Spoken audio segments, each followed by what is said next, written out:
amis, aujourd'hui nouveau décor. Nous sommes dans les montagnes de l'Atlas, plus précisément dans le douar de Sidi Ferès. J'aimerais par avance m'excuser pour la qualité des images car elles sont prises directement avec mon téléphone. Et comme ce n'était pas du tout prévu et que ça a été improvisé, soyez indulgents dans la qualité. Aujourd'hui, je vous propose le premier documentaire de ma chaîne qui va porter sur le douar de Sidi Ferès, comme je l'ai dit tantôt, qui se situe dans la région de Marrakech. Bienvenue et bon visionnage. Aujourd'hui, je vous emmène faire un tour dans les montagnes de l'Atlas, plus précisément dans le village de Sidi Ferès, qui se trouve dans la région de Marrakech, à environ 58 km de la ville. Je serai accompagné par mes amis qui sont tout comme moi membres du club d'action humanitaire Rotaract de l'école centrale Casablanca, qui fait partie du grand groupe Rotary qui est connu dans le monde pour ses nombreuses actions humanitaires. Cette vidéo est à la fois une vidéo éducative, de voyage, mais également un documentaire montrant les conditions de vie difficiles des personnes qui vivent dans ces zones du Maroc, afin qu'on puisse mener plus d'actions humanitaires dans ces villages. Notre présence en ces lieux était motivée par l'apport de tenues contre le froid fourni par la fondation de l'école centrale Casablanca, en abrégé FECC, aux victimes du séisme de magnitude 7 qui a frappé le Maroc le 8 septembre 2023 et dont le village de Sidi Ferès fait partie de l'épicentre. Tout au long de cette vidéo, je vous décrirai la journée qu'on a eu à y mener et toutes les actions des villageois à notre égard.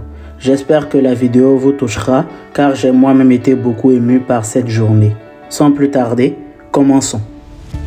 Tout d'abord, pour se rendre au village depuis notre position, à savoir la ville de Bouskoura, il nous a fallu faire 5 heures de route en minibus, bien que cela a été fortement impacté par les vitesses réglementaires qui sont comprises entre 60 et 80 km/h. Étant donné qu'on a voulu faire l'aller-retour le même jour, il nous a fallu nous lever tôt pour ainsi prendre la route à 8 heures. Je le disais tantôt, mais le village de Sidi Ferès est localisé à l'épicentre du séisme de magnitude 7 qui a frappé le Maroc et il se trouve en région montagneuse. Prenez donc vos précautions si vous souhaitez vous y rendre. Pour ceux qui ne le savent pas, il existe deux principaux moyens de mesure d'un séisme. Le premier est l'échelle de Richter. Elle mesure la magnitude d'un séisme à son foyer. Elle comprend 9 principaux niveaux. De 1 à 3, le séisme est peu ressenti, voire pas du tout.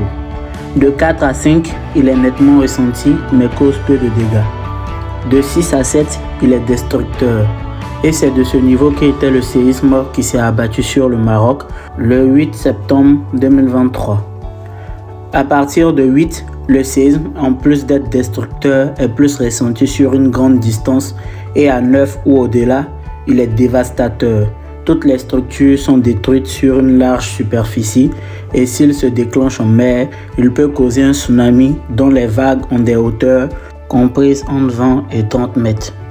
Quant à l'échelle de Mercalli, elle mesure l'intensité ou le degré d'un séisme, c'est-à-dire l'importance des dégâts qu'il provoque. Il est crucial de distinguer le degré d'un séisme de sa magnitude. Revenons à la vidéo.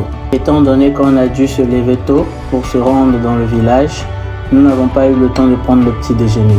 Toutefois, à notre arrivée dans le village, nous avons été chaleureusement accueillis par les villageois qui nous avaient préparé un petit déjeuner.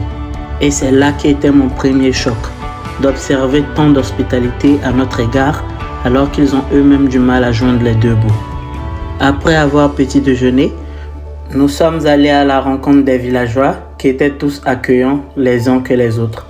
Ensuite, nous avons procédé à des activités pour distraire les enfants. D'un côté, on avait les jeunes filles qui jouaient à des jeux avec des cerceaux organisés par mes camarades.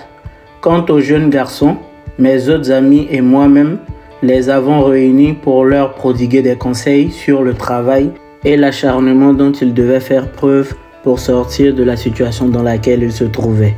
Je remercie d'ailleurs mes amis d'avoir servi de traducteur et d'intermédiaire entre moi et les villageois.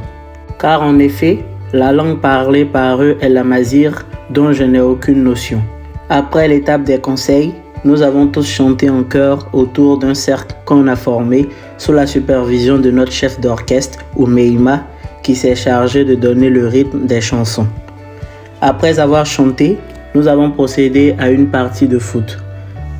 À l'issue de toutes ces activités avec les habitants locaux, nous avons procédé à notre mission, à savoir la distribution des vêtements aux villageois, qui s'est faite sous la supervision de la présidente du club Rotaract, à savoir Wijdan Ait Ahmed. Cette distribution s'est passée dans le plus grand des calmes, suscitant mon admiration pour les villageois qui, bien que dans la nécessité, sont restés très organisés et ont calmement attendu leur tour.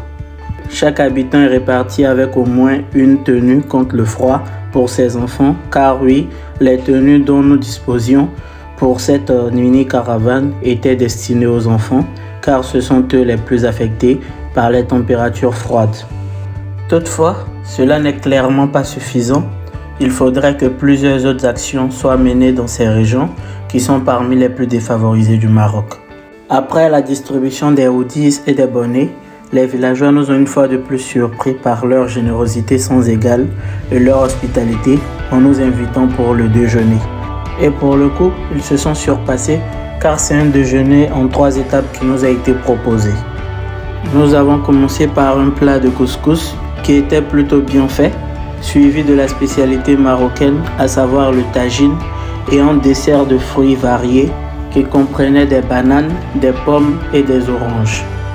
Chaque plat était également accompagné d'abreuvants divers, allant du thé au lait de vache, en passant par les boissons gazeuses comme le coca.